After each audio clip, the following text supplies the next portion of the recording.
Ayan, nakahuli na si si Biyahe ni Bro. Ayan, dito natin gaganapin yung yung fishing tournament. Ayan, tilapia. Mas malalaki yung kamon. Ayan. 1-0. Ayan, mga ka-anglers.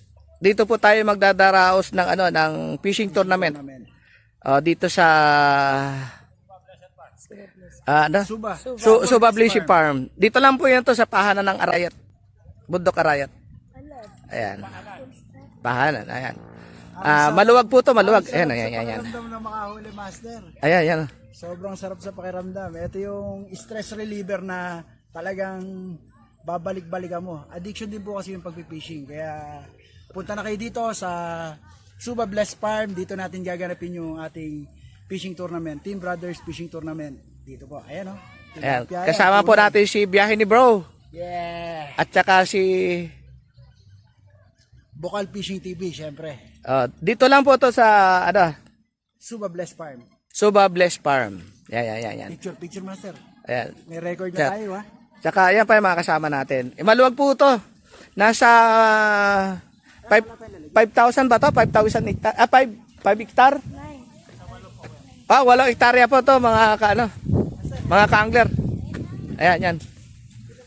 Ayan, nag-aagis na naman si Master.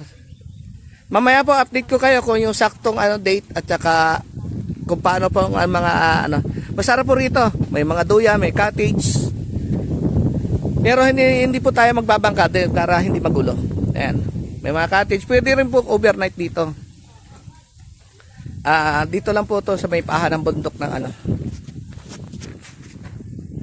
Ito nga si Master Randy. Yan.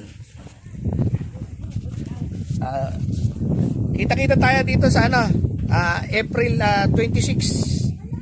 Sunday yon. Dito lang sa Suba Blessed Farm. Dito sa Bundok Arayat. Dito pahan. Yan. Yan yung bundok ng Arayat. Yan.